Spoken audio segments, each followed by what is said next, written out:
Salve, salve todo mundo que acompanha o canal do Esquema Tático. Bem-vindos a mais um vídeo do canal. Vídeo olímpico, talvez um dos últimos, né? Já encerrando essa fase olímpica do ano. Estou aqui com o Fredão, vamos fazer um pequeno resumo de tudo que aconteceu no torneio de futebol até aqui e para preparar um pouco o terreno para Brasil e Espanha, final de sexta-feira, sábado, opa, sabadão, 8 horas da manhã. Para quem for corajoso e quiser assistir, tá aí um bom programa de sábado, mas antes, Greg, solta a vinheta para nós. Maravilha. Então, tem que fazer antes da gente começar o vídeo, meu querido. Cara, aquele negócio, né? O dia do trabalhador brasileiro nunca acaba, né? Então, até quando a gente para de trabalhar, a gente vem trabalhar no canal. Então, quebra essa para nós aí, siga a gente nas redes sociais, Facebook, Instagram e Twitter. Já deixa o like no vídeo, se inscreve no canal e deixa aquele comentário respeitoso. Pode ofender, mas ofende com respeito. Com certeza. E, pô, depois desse, bem, quase um clamor do Fred, né, para seguir a gente após dele compartilhar o drama do trabalhador brasileiro, né? Vamos começar falando um pouco da seleção brasileira, né?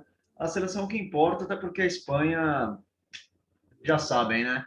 Para mim é uma Argentina melhorada. Vamos começar aqui falando, né? Fase de grupos do Brasil. O Brasil estreia na competição pegando a Alemanha, no confronto que todo mundo imaginava que seria talvez o grande jogo, né? Afinal, eram os dois finalistas da última competição. E a gente vê algo completamente diferente disso, né? Um Brasil dominante, fez 3-0 com total tranquilidade, podia ter feito 7, 8 gols fácil, segurou, tomou 2 gols ali de bobeira, termina o jogo ganhando com 4-2. Resultado importante, apesar de ser, não vou falar decepcionante, mas poderia ter sido melhor. Depois, no próximo jogo, enfrenta a Costa do Marfim, que é um adversário que já se previa um jogo mais difícil, um jogo mais físico, e foi tudo aquilo que se esperava, né? O Brasil perde um jogador ainda no primeiro tempo, a expulsão do Douglas Luiz, o Brasil precisa jogar um pouco mais preso, né? Não tão verticalizado quanto joga normalmente o time do Jardine, acaba empatando em 0-0, e mesmo com o empate praticamente garante a sua classificação, porque no último jogo enfrentaria a Arábia Saudita, que era o saco de pancada do grupo. O Brasil, então, volta a vencer a Arábia Saudita, um 2-1, resultado um pouco decepcionante também. O Brasil poderia ter feito mais, foi 3-1, ok, o Fred me corrigiu, mas ainda assim um decepcionante pelo jogo, pelo futebol apresentado. O Brasil poderia ter feito bem mais do que fez. Ganha por 3-1, garante a classificação em primeiro lugar. E, em tese, uma fase de mata-mata mais sossegada. Fredão, como é que foi essa fase de grupos da Espanha? Bom, só um comentário rápido. O Brasil foi sossegado porque em nenhum momento teve um adversário que intimidou, que surpreendeu o Brasil. O Brasil dominou todas as partidas. E talvez a briga seria com a Alemanha, né, pela liderança do grupo, e talvez a Costa do Marfim, como time africano que sempre vai bem em Olimpíadas, aparecesse como uma surpresa, mas todos xoxolinos, então realmente foi tranquilo para o Brasil. Já a Espanha não teve vida fácil na fase de grupo das Olimpíadas. Começa com um empate xoxíssimo com o Egito em 0-0. Inclusive, os jornais espanhóis criticaram muito a atuação da Espanha no 0-0 com o Egito. Depois vence um placar magríssimo, 1-0 sobre a Austrália, coisa que todo mundo esperava uma goleada, talvez, da Espanha sobre a Austrália, pelos nomes que a Espanha estava levando. E na última partida, um jogo já de mata-mata, vida ou morte com a Argentina. Se perdesse, era capaz de ser eliminado na fase de grupos, mas empatou com a Argentina em 1-1, então eliminou os argentinos. Mas oi, parabéns para a Argentina. Enfim, só para lembrar que foi a segunda Olimpíada seguida que a Argentina caiu na fase de grupos, que isso é sempre bom ressaltar. Bom, e foi isso, uma fase de grupos abaixo do esperado por parte da Espanha, mostrando, pelo menos na fase de grupos, talvez uma desconfiança muito grande, um nervosismo muito grande do time, e enfrentou adversários que não eram tão, tirando a Argentina, tão difíceis, vamos colocar assim. Sem dúvida, né? Se esperava muito do time da Espanha, né? Desde o início, era um dos times, juntamente com a França, talvez com a Alemanha, que pudessem bater de frente com a forte seleção que o Brasil montou, né? Para a competição. Acabou ficou devendo também, né? Acho que tanto o Brasil quanto a Espanha jogaram um futebol um pouco decepcionante no geral, poderiam ter sido melhores, né? Mas aí vem as quartas de final, Brasil enfrentando o Egito, que surpreendendo classificou no grupo C, um grupo que tinha a Argentina, que foi eliminado. E Brasil e Egito acaba sendo um jogo que, bem, foi tudo aquilo que a gente já esperava, né? Um Brasil pressionando, jogando melhor, dominando todas as ações do jogo, e um Egito jogando por uma bola, se fechando, como jogando como time pequeno mesmo. Não acho que nenhum demérito em falar isso da equipe egípcia, até porque se fechou e tentou jogar por uma bola mesmo. Não conseguiu, o Brasil ganha por 1-0. Mais uma classificação brasileira, mais uma classificação brasileira que acaba ficando com aquele gostinho de poderia ter sido melhor, que acho que acaba sendo a tônica de todos os jogos do Brasil na Olimpíada até aqui, como a gente tem comentado em todos os vídeos do canal, né? Mas mais uma vitória brasileira, classificação garantida pelo placar mínimo. Cara, é que a gente falou, a maioria das seleções que enfrentaram o Brasil nessas Olimpíadas se propuseram a tentar não perder, a segurar um empate, e isso deixa o jogo mais feio mesmo. Mas o Brasil fez o que tinha que ser feito, que era ser superior, e em nenhum momento, que nem o Daniel disse na entrevista, eles correram algum perigo. Então, isso também é importante mostrar a solidez defensiva. Já a Espanha teve, talvez, ali, talvez junto com o México e Coreia do Sul, o melhor jogo o mais emocionante com certeza até então, da competição, que enfrentou a Costa do Marfim. Logo aos 10 minutos, o time espanhol tomou 1-0, foi empatar no final do primeiro tempo, e aí começa a sina da Espanha, porque aos 46 do segundo tempo, toma o 2-1, aos 47, deixa eu só pegar o nome do atacante, o Rafa Mir entra aos 47, então o time toma os 2-1 aos 46 do segundo tempo, aos 47 o Rafael Mir entra, e aos 48 o Rafael Mir empata, 2-2, levando o jogo à prorrogação. Então imagina o estado emocional e psicológico das duas seleções, e na prorrogação o Rafael Mir deita. Ele marca 2 dos 3 gols, a Espanha fecha com 5-2 sobre a Costa do Marfim, um placar que engana, porque o jogo tinha tudo para a Espanha ser eliminada, mas, de novo, mostrando como as equipes africanas das Olimpíadas são muito fortes, e passa para a semifinal a Espanha. Eu já penso um pouco diferente. Eu acho que esse com certeza foi o melhor jogo das Olimpíadas até aqui. México e Coreia do Sul, apesar de ter sido um jogo de 9 gols, né? Para quem gosta de futebol, é sempre bacana a gente ver um jogo desse tamanho, né? Com tantos gols. Mas eu acho que esse acabou sendo a partida mais disputada, né? Que é o que importa no final das contas. Então, foi uma provação para a Espanha, que vinha peidando na fase de grupos, conseguiu a classificação, um jogo muito complicado, quando um adversário bastante forte também, como a gente já havia comentado aqui mesmo, né? Depois o Brasil, na semifinal, enfrenta o México, um adversário que tem se tornado recorrente no caminho do Brasil, né? 2014, o México pegou o México na fase de grupos da Copa do Mundo, 2018 pegou nas oitavas, já tinha enfrentado o México na Olimpíada de 2012 e perdeu. Então é um adversário que o Brasil tem se acostumado a jogar, né? E sempre com jogos muito complicados, como a gente já comentou em outros vídeos do canal aqui. E é um jogo que entregou aquilo que se esperava, né? Mais uma vez, o Brasil pressionando, tendo mais volume de jogo, tendo mais proposta de jogo, mas esbarrando na falta talvez de objetividade, um pouco de pontaria, e esbarrou em mais uma boa atuação do Ochoa, que, como eu já falei, para mim é um goleiro xoxo, mas que está sempre muito bem posicionado, e acabou sendo peça fundamental para levar esse jogo para os pênaltis. O México pouco assusta o Brasil, assusta poucas vezes, né? Quando chega o Santos aparece muito bem, e no final das contas o Santos brilha nas cobranças, pega um pênalti, o México erra mais duas, o Brasil ganha por 4-1. A gente já comentou esse jogo no vídeo há pouco tempo, não vou me estender muito, mas no final o Brasil fez por merecer, garantiu a classificação com um pouco mais de emoção do que o necessário, né? Mas garantiu aí a vaga na final, a sua terceira final olímpica consecutiva. O Brasil também se tornou a seleção com mais finais olímpicas, né? Chegando à quinta final. São 3 vices e um título. Esperamos que ganhe outro título para ficar mais nivelado. Mas a minha grande crítica para a seleção nesse jogo do México é a crítica que já vinha da fase de grupos, que não pode perder chances claras de gol. O jogo do México mostrou que era um jogo difícil, teve 2 lances cara a cara com o Ochoa e os 2 foram desperdiçados. O Arana finaliza mal, e no outro o Martinelli prefere tentar fazer o passe do que bater no gol. Então o Brasil tem que melhorar a tomada de decisão na hora de finalizar jogadas importantes, porque talvez na final o Brasil não tenha a oportunidade de desperdiçar 2 gols. Já a Espanha pegou o Japão, o polêmico país que sempre se mostrou um país honesto, um país de virtudes, nas Olimpíadas vem mostrando a sua pior face em quesitos de arbitragem em diversos esportes, mas foi um jogo onde a Espanha massacrou. Amassou o Japão do começo ao fim, o jogo acabou 0-0 e no último minuto do primeiro tempo da prorrogação, o Asensio saindo do banco, o Asensio não é titular nem na seleção olímpica espanhola, por isso que eu falo que ele é um Ramiro melhorado. Mas ele faz o gol, 1-0, a Espanha se classifica para a final, eliminando o perigoso trio de arbitragem japonês que poderia acontecer na final, porque time por time o Brasil ganharia fácil. E chega à final. O que a gente pode tirar de lição? A Espanha, eu vou desconsiderar o 5-2 sobre a Costa do Marfim, porque foi na prorrogação que meteu 3 gols. Mas em nenhuma partida, em tempo normal, conseguiu fazer mais que um gol de diferença nos seus adversários, mostrando que tem sim uma dificuldade ofensiva, apesar dos principais nomes da Olimpíada serem ofensivos. São jogadores ofensivos. Vocês entenderam? O Asensio, o Rafa Mir, o outro lá que é o não sei das quantas lá, nome difícil pra Cacilda. Isso mesmo.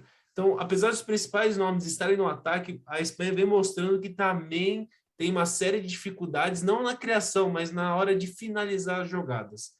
E também mostra um time muito defensivo, tanto que tomou poucos gols, e também um time muito emocionalmente pronto. Você pode ver que tomou um gol aos 46 do segundo tempo e teve a cabeça para empatar 2 minutos depois. Então, eu acho que talvez o grande virtude da Espanha vem sendo a disciplina e o controle emocional e psicológico durante todas as partidas. Cara, eu acho que um ponto-chave é exatamente o controle emocional do time espanhol. Como a gente pôde ver, a Espanha acabou tendo jogos mais duros do que o Brasil até aqui, né? Teve a Costa do Marfim na prorrogação, com essa virada que você comentou. Teve o Japão, que também foi um jogo duríssimo, de prorrogação. E o Brasil não teve um jogo tão complicado até aqui. Talvez o jogo mais difícil que o Brasil teve até o momento foi o México, que não chega a ser exatamente um jogo difícil, pelo que se apresentou no campo. Essa é a parte que me preocupa na realidade. Eu acho que é um jogo muito perigoso. A Espanha é uma equipe que sabe jogar, uma equipe que tem a cabeça no lugar e que, se fizer um gol, vai conseguir se defender muito bem. E o Brasil tem mostrado dificuldade, isso é crônico no futebol brasileiro, não é a seleção olímpica, não é só a titular, é o futebol brasileiro como um todo, de quando pega uma equipe que se defende bem, sofre para fazer gol. E isso pode acontecer e pode ser agravado num momento onde a seleção brasileira não tem a cabeça. A gente já viu no próprio jogo contra o México que o Brasil, quando não consegue fazer o gol, começa a ficar nervoso. E aí tende a apelar para a bola aérea, tende a fazer lançamento, tende a perder bolas fáceis. E essa é a minha grande preocupação para o jogo de sábado. Nome por nome, acho o Brasil mais time. Acho que o Brasil tem mais condições de ser campeão. E até um dado interessante aqui que o próprio SofaScore traz para a gente. Quem não conhece o SofaScore, por favor, entre aí e conheça, né? Acho que é um baita site para quem gosta de futebol, gosta de análise um pouco mais tática, né? É Inclusive, SofaScore patrocina nós. Por favor, seria ideal. Mas, enfim, depois desse jabá gratuito, o que eu queria dizer é, dos 10 melhores jogadores de notas, né, no quesito notas do SofaScore, que leva em consideração diversos aspectos do jogo, o Brasil tem 3 jogadores, né, no top 3, que são o Richarlison, Daniel Alves e o Bruno Guimarães. E a Espanha não tem nenhum. O melhor espanhol dessa lista aparece só na 13ª posição. É mentira, na 15ª posição, que é o próprio Oyarzabal. Isso mostra que, cara, não é uma equipe que tem talentos individuais, mas tem uma equipe muito forte, mas que não tem ninguém que se sobressaia. Não é uma equipe que você possa falar que é brilhante, que possa assustar ou algo do gênero. Vejo o Brasil com um certo favoritismo, mas, de novo, vamos ver como é que o Brasil vai trabalhar esse favoritismo dentro dos 90 minutos. Cara, concordo com você. Inclusive, falando um pouco da seleção brasileira, eu ia falar isso no último vídeo, você não deixou para falar aqui, então vou falar para mim quem são os principais jogadores da seleção brasileira. E são os acima de 23 anos, que é o Richarlison e o Daniel Alves. O Richarlison, ele tem um protagonismo no ataque que ele não consegue ter na seleção principal, muito porque na seleção principal ele fica preso, aberto, e na Olímpica ele consegue se movimentar. e ele joga muito pelo meio, que é onde ele gosta de atuar mais, caindo do lado para o meio. E o Daniel Alves, porque foi como você falou, quando o Brasil fica nervoso num jogo, muitas vezes o Brasil fica meio desesperado, é passe bobo, e normalmente quando o time fica meio desesperado para resolver logo a jogada, eles buscam sempre um jogador. E a seleção está buscando o Daniel Alves, sempre a bola chega na direita para o Daniel Alves. E é um jogador que tranquiliza, que vai, toca para trás, tenta talvez um passe que talvez um jogador mais ou menos não tentasse, um passe mais vertical. E sem contar que o Daniel Alves defensivamente está jantando todo mundo lá direito. Eu critiquei muito o Daniel Alves no São Paulo por conta da escolha dele de jogar no meio, e para mim ele como meia é um meia comum, mas como lateral direito o cara é muito fora de série, inclusive na seleção brasileira olímpica, mostrando a grande liderança que ele é. A gente criticou, se eu não me engano, a convocação dele por conta da idade, mas muito bem acertada, eu estou me retratando da minha crítica. E o que me preocupa um pouco que nem você comentou, na defesa brasileira, é que assim, o Nino, que é do Fluminense, e o Diego Carlos, que a gente até já pediu na seleção principal, são ótimos zagueiros. Só que eu sinto que eles jogam muito nervosos, entendeu? Tipo, o peso de estar na seleção brasileira, jogar uma competição oficial. Eu acho que às vezes falta a eles um pouco de concentração em alguns lances. Que nem no um dos gols da Alemanha, eu não lembro se é o Nino ou o Diego que tá olhando a bola, não tá marcando o atacante. Tipo, coisa básica do futebol, você marcar o atacante. Então, eu sinto muita confiança nos nomes que foram acima da idade, inclusive o Santos, que foi muito criticado no começo da Olimpíada, mas também sinto que a molecada tá com muita fome. Então, assim, você vê o Anthony buscando muito jogo, o Claudinho buscando muito jogo, o Matheus Cunha, não sei se vai estar bem fisicamente para a partida, mas vinha buscando muito jogo. Então, eu vejo a seleção brasileira mais confiante, mas é isso que você falou. Por ser atual campeã, por ser a seleção brasileira, por estarem confiantes, quando as coisas não andam em campo, não vão dando certo, começa a bater o nervosismo. E aí talvez seja aí que a Espanha possa, tomara que não, ganhar a Olimpíada. Eu queria um jogo à la Brasil e Espanha, final da Copa das Confederações de 2013. Mas eu acho que não vai acontecer. Acho que vai ser um jogo truncado, muito parecido com os jogos que a gente vem vendo do Brasil, não por parte do Brasil, mas do adversário, porque o time do Jardim é muito vertical. Eu acho que o jogo vai acabar 1-0 para o Brasil. Mas se for um 3-0, eu vou ficar até mais feliz de ter acordado cedo. Ah, com certeza, todos esperamos, né? A gente adoraria que fosse novamente um 3-0, como foi aquela final maravilhosa e enganadora da Copa das Confederações de 2013, mas vamos aguardar para ver. E antes da gente encerrar, Fredão, vamos fazer um bate-bola aqui, um contra um com os jogadores das duas seleções. Eu vou falar os nomes, você fala o seu preferido, eu falo o meu e no final a gente faz o placar para ver quem ganha no nome por nome. Começando no gol, Unai Simon ou Santos? Bom, quem pegou o pênalti até agora foi o Santos, então Santos sempre Santos, como diria o hino do Peixão.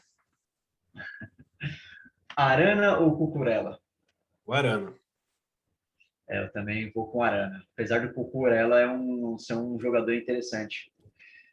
Paul Torres ou Diego Carlos? Ah, cara, eu acho muito, perdão o trocadilho não, muito pau a pau. Mas só para não ser clubista, eu vou com o zagueiro espanhol. Cara, no geral, eu iria com o Diego Carlos, viu? Mas eu acho que o Paul Torres tem feito uma Olimpíada um pouco mais consistente até aqui, viu? Eu vou de Paul Torres, acho que é a primeira vitória da Espanha até aqui. Então a gente vai de pau Nino atrás. ou... É, complicado isso daí, hein? Difícil, difícil, muito complicado. Nino ou Eric Garcia? Eu vou com o Eric Garcia. Eu gosto muito do Nino, acho que tem futuro, mas o Eric Garcia é mais zagueiro. Eu também concordo. Eu acho que eu não observei ainda tanto o Nino para ter uma opinião tão formada em relação a ele, mas por enquanto sou mais o Eric Garcia. Lateral direita Na nem outra... faz, cara. Nem tenta. Já pula, que a gente já sabe que é o Daniel Alves. Nem humilha o cara da Espanha, nem faz a comparação. 3-2 então para o Brasil. Vamos lá. Chegando no meio-campo, Zuba Medini ou Douglas Luiz? Eu vou de Douglas Luiz porque eu acho também que é muito parecido, mas eu acho que o Douglas Luiz tem mais recurso. Vou usar o recurso como diferencial. Eu acho que dá Douglas Luiz até com uma certa tranquilidade, viu, cara? Mas tudo É que bem. não é fazendo uma Olimpíada tão boa assim, né, o Douglas Luiz. Falta muito apagado. Não, eu concordo. Poderia estar sendo melhor, mas eu ainda acho que ele é bem melhor do que o outro cara da Espanha. Vamos lá, Bruno Guimarães ou Pedri? Pelo SofaScore, terceiro melhor jogador da Olimpíada, não tem como não falar Bruno Guimarães. Cara, pelo que tem jogado na Olimpíada, eu vou de Bruno Guimarães. Eu vou usar o mesmo critério que eu usei na defesa. Mas o Pedro é um bom jogador também, acho que Sim, vale a sim. ressalva. E, cara, Talvez mais futuro do que o próprio Bruno Guimarães. com certeza era esse que eu ia chegar. É um cara que eu acho que tem mais potencial para se desenvolver do que o Bruno Guimarães. Mas, enfim, Eu montaria meu meio de Pedro e Bruno Guimarães. Eu tiraria o Douglas Luiz para ser, assim, justo pela qualidade. justo. Não, aí sim eu gostei da sua ideia. Mas, enfim, já foi. Seguimos aqui. 5-2 Brasil até agora? É, isso aí, né? O placar que eu espero no jogo. Pois é. Miquel Merino ou Claudinho? Claudinho. Claudinho tá jogando demais. Nossa, né? Pelo que tá jogando na Olimpíada, o que tá jogando no brasileiro também, né, E cara? também a dedicação dele. Você pode ver que quando ele é jogado para fora da posição dele, ele se mata em campo. Então, eu gosto de raça Uhum. também, então Claudinho disparado. Jogando uma bola tremenda. Vamos lá, Dani Olmo ou Matheus Cunha, né? Eu vou colocar o Matheus Cunha, que ele é o titular. O Paulinho, ele, apesar de ter jogado no último jogo, a gente sabe que ele é reserva do Matheus Cunha, né? Matheus Cunha. Cara, eu gosto do Matheus Cunha também, viu? Apesar de não ter feito uma temporada tão boa, a Olimpíada dele é irretocável até aqui, cara. Infelizmente se machucou. Anthony ou Rafa Mir? Cara, eu gosto muito do Rafa Mir, tá? Eu acho que ele é um jogador que vai aparecer aí para suprir o Morata.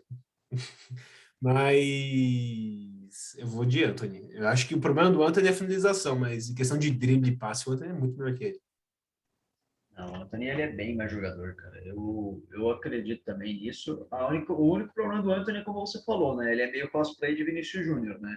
Dribla, toca, corre, mas na hora de chutar parece que É, chuta um coco. pé de pano na hora de chutar. Puta merda. Mas, enfim, vamos lá. Mano, é o último nome aqui. Acho que a gente já sabe meio que a resposta, né? Apesar de não ser quando a gente para analisar, é bem complicado esse um contra um, hein? Oyarzabal ou Richarlison? Cara, a Olimpíada do Richarlison é infinitamente maior. O cara muito mais líder em campo, muito mais participativo e taticamente também muito mais importante. Então, o de Richarlison. Então, cara, fechamos aí com 9-2 para o Brasil, que Ah, absurdo. só o Melo de zaga que a gente trocou.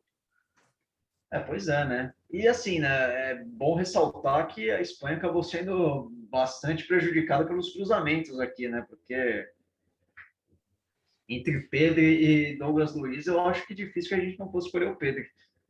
Tá talvez ser menos clubista, vamos deixar o Ita 3, então. Vamos botar aí Pedro e Bruno Guimarães, só para falar que não tô sendo na Patriota. Tô sendo Caxias, quem diz, né? Não. Caxias não, Pacheco. De 9-2 foi para 8-3, tá de boa, tá suave. Sim. Agora tá equilibrado. E desafio dos técnicos? Quem você escolhe de técnico para essa seleção? Jardine, qual que é o nome do caboclo? É o La Fuente, né? Cara, eu não conheço o La Fuente, não tenho nem como comparar. O Jardine eu já vi uma coisa ou outra dele, já vi ele trabalhando em São Paulo, já vi ele fazendo o trabalho que ele está fazendo no campeonato, nessa Olimpíada com a seleção. Eu vou acabar escolhendo o Jardine porque eu não conheço o La Fuente. Tem o Jardine. Para mim, o estilo de jogo dele é o que eu gosto, time vertical. E quando você está numa seleção, você pode escolher as peças, né? Ao contrário de um clube que você nem sempre pode escolher as peças. Então, eu vou de Jardine. Perfeito. Então, aí, mais uma vitória para o Brasil. A gente espera que essas vitórias feitas aqui continuem no jogo sábado e que o Brasil consiga aí um bom resultado e o título olímpico. Perdão, considerações finais? Cara, eu espero que. Não, eu só torcer muito pro Brasil e que eu acordar cedo no sábado não seja um desperdício de tempo. Então, pensa no povo brasileiro que já acorda cedo durante a semana, seleção, e vai acordar no sábado para ver vocês. Então, quebra essa para nós. Por favor, ganhe essa porra. Enfim, muito obrigado aqui a quem acompanha até aqui. Volto a fazer o convite. Se inscreve no canal, deixa like no vídeo, deixa dislike. faz comentário, goste, não goste, compartilha com todo mundo e se inscreve nas nossas redes sociais também, para você não perder nenhuma novidade do canal. Um grande abraço a todos, até o próximo vídeo, até mais.